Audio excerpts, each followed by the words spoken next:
اللهم صل على محمد وعلى آل محمد كما صليت على إبراهيم وعلى آل إبراهيم إنك حميد مجيد اللهم بارك على محمد وعلى آل محمد كما باركت على إبراهيم وعلى آل إبراهيم إنك حميد مجيد۔ سابقہ آیات میں اللہ رب العزت نے یہ ارشاد فرمایا کہ آخرت کے لیے تیاری کر کے رکھو، تمہیں چاہیے کہ دیکھو کہ تم نے آگے کے لیے کیا بھیجا ہے، اور پھر ارشاد فرمایا کہ اصحاب النار جہنم والے و اصحاب الجنہ جنت والے برابر نہیں ہو سکتے۔ یہ جو آپ کہتے ہو کہ ہم بھی جنت میں جائیں گے، مولوی اگر جنت میں گئے، جس نے 10 سال تک قرآن و حدیث دو زانوں بیٹھ کر قرآن و حدیث کو سمجھا اور پڑھا، اور جس نے اتنی مشقتیں برداشت کیں، وہ اور آپ برابر؟ تو اللہ نے فرمایا کہ جو بد عمل ہے، جو عمل کرنے والا ہے، دونوں برابر نہیں ہو سکتے۔ ولا الظل ولا الحرور، جیسے دھوپ اور سایہ برابر نہیں ہو سکتے۔ وما یستوی الاحیاء ولا الاموات، جیسے مردے اور زندہ برابر نہیں ہیں۔ هل یستوی الذین یعلمون والذین لا یعلمون، جاننے والے اور نہ جاننے والے کیسے برابر ہو سکتے ہیں؟ آج کی آیت میں اللہ رب العزت نے قرآن پاک کی حقانیت کو ارشاد فرمایا کہ اگر قرآن پہاڑ پر اللہ نازل فرماتے تو پہاڑ اللہ کی خشیت سے، اللہ کے ڈر سے پست ہو جاتا، ریزہ ریزہ ہو جاتے، ٹکڑے ٹکڑے ہو جاتے۔ لیکن اللہ نے اس انسان کو قرآن پاک عطا فرمایا جس کے اندر شعور بھی ہے، عقل بھی ہے، حواس باطنہ بھی ہے، حواس ظاہرہ بھی ہے، قوت متفکرہ بھی ہے۔ اس کے باوجود اس نے قرآن سے اثر نہ لیا، قرآن کو سمجھانا، قرآن سے دور ہوا۔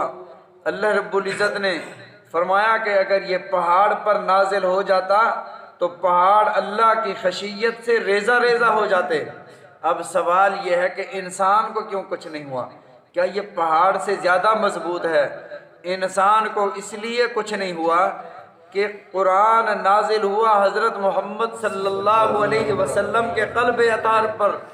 جیسے آپ نے دیکھا ہوگا ویلڈ کرتے ہیں، ویلڈنگ میں وہ ایک شیشہ سامنے رکھتے ہیں اور اس میں سے نگاہ گزر کے جاتی ہے، اور اس شیشے سے آپ سورج کو بھی دیکھ لیں تو آپ کی نگاہ خراب نہیں ہوگی۔ آپ ایسے سورج کو نہیں دیکھ سکتے، اس کے ذریعے اگر دیکھیں تو آپ کی نگاہ نہیں خراب ہوگی۔ وہ ویلڈنگ کرنے والا اس کو دیکھ رہا ہوتا ہے اور اس کی نگاہ اس شیشے سے کراس کر رہی ہوتی ہے۔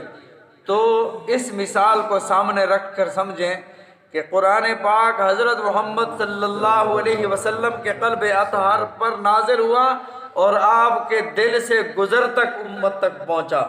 اگر رسول اللہ صلی اللہ علیہ وسلم کے دل سے گزر کر امت تک نہ پہنچا ہوتا تو امت بھی مر جاتی۔ فرمایا کہ اگر اللہ قرآن نازل فرماتے پہاڑوں پر، پہاڑ اللہ کی خشیت سے ریزہ ریزہ ہو جاتے۔ دوسری جگہ ارشاد ہے وَلَوْ أَنَّ سُيِّرَتْ بِهِ الْجِبَالُ أَوْ قُطِّعَتْ بِهِ الْأَرْضُ أَوْ كُلِّمَ بِهِ الْمَوْتَى، یہ وہ عظمت والی کتاب ہے کہ اس کتاب کے ذریعے اگر پہاڑ چلانا چاہتے تو وہ بھی اپنی جگہ سے ٹل جاتے۔ او قطعت به الارض، زمین کو آپ کاٹنا چاہتے وہ بھی ایک لمحے میں کٹ جاتی۔ فرمایا او کلم به الموتى، او مردوں کو بلوانا چاہتے تو قرآن کے ذریعے یہ ہو سکتا تھا، پھر بھی ایمان نہ لاتے۔ قرآن میں اتنی طاقت ہے۔ حضرت عبداللہ ابن مسعود رضی اللہ تعالیٰ عنہ کے سامنے ایک شخص کو دورہ ہوا، کوئی جن تھا یا کوئی بھی مسئلہ تھا، وہ بے ہوش پڑا تھا۔ حضرت عبداللہ ابن مسعود رضی اللہ تعالیٰ عنہ نے ان پر کچھ پڑھ کے پھونک دیا اور وہ اٹھ کر بیٹھ گیا۔ نبی علیہ الصلوۃ والسلام نے ارشاد فرمایا عبداللہ تو نے کیا پڑھا؟ عرض کیا یا رسول اللہ صلی اللہ علیہ وسلم سورہ مومنون کی آخری آیات پڑھی، افحسبتم انما خلقناکم عبثا وانکم الینا لا ترجعون۔ تو نبی علیہ الصلوۃ والسلام نے ارشاد فرمایا جو ایمان اور یقین کے ساتھ یہ آیات پڑھے تو پہاڑ بھی اپنی جگہ سے ٹل جائے۔ فرمایا اس قدر عظمت والی آیات ہیں۔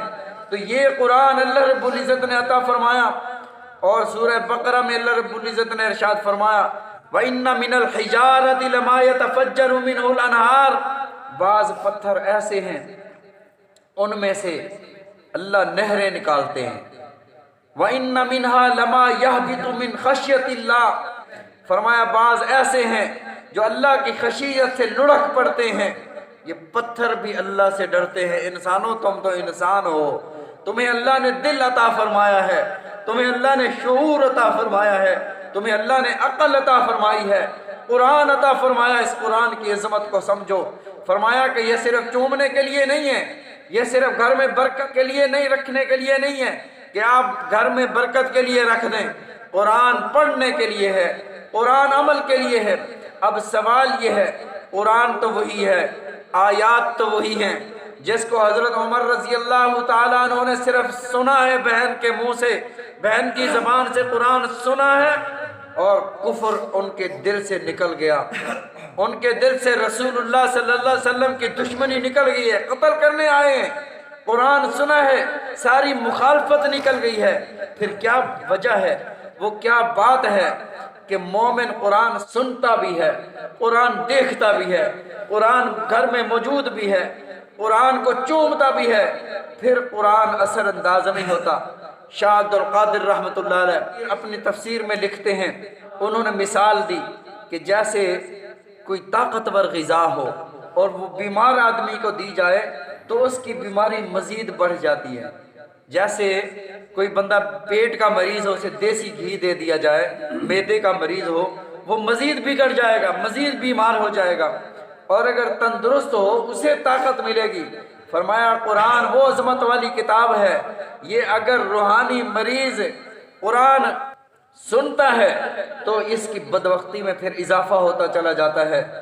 نبی علیہ الصلوۃ والسلام نے ارشاد فرمایا، اللہ نے یہ قرآن نازل فرمایا، یہ قرآن کو نہ پڑھ کر، قرآن سے دور رہ کر کچھ قومیں گمراہ ہو گئیں اور کچھ قومیں جنت کی حقدار بن گئیں، جنت کی وارث بن گئیں۔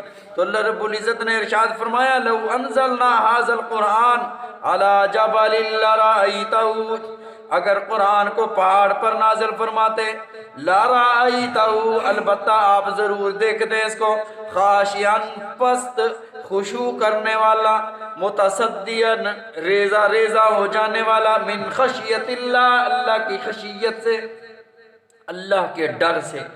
وَتِلْكَ الْأَمْثَالُ نَضْرِبُهَا لِلنَّاسِ لَعَلَّهُمْ يَتَفَكَّرُونَ، اور یہ مثالیں ہم بیان کرتے ہیں لوگوں کے لیے، لَعَلَّهُمْ يَتَفَكَّرُونَ، تاکہ غور و فکر کریں۔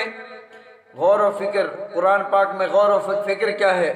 آپ قرآن پڑھیں، قرآن کا ترجمہ سیکھیں، قرآن کو سمجھیں کہ قرآن ہم سے کہتا کیا ہے، قرآن ہم سے مطالبہ کیا کرتا ہے۔ آج ہم قرآن سے دور ہیں، سالہ سال گزر جاتے ہیں، قرآن کی تلاوت نہیں ہوتی۔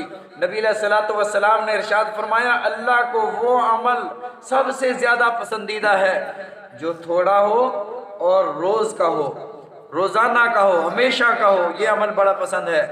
یہ نہیں ہے کہ رمضان میں آپ 3 ختم کر لو، 4 ختم کر لو، 10 سپارے پڑھ لو اور سارا سال قرآن کو نہ دیکھو۔ اللہ کو پسند یہ ہے کہ روزانہ کے 2 رکوع پڑھ لو، تھوڑا پڑھ لو، ہمیشہ کا ہو۔ یہ نہیں ہے کہ آپ ایک دن 100 رکعت نفل پڑھ لو پھر آپ کئی مہینے تک نفل بھول جاؤ، نہ، اللہ کو یہ پسند ہے کہ روزانہ کی 2 رکعت پڑھ لو، پڑھنی روزانہ ہے، عمل روزانہ کا، عمل ہمیشہ کا اللہ کو پسند ہے۔ اللہ رب العزت ہم سب کو قرآن پاک سمجھنے کی، عمل کرنے کی توفیق عطا فرمائے، نبی علیہ الصلوۃ والسلام کے فرامین سمجھنے کی، عمل کرنے کی توفیق عطا فرمائے، قرآن سے ہم سب کو محبت عطا فرمائے، آمین۔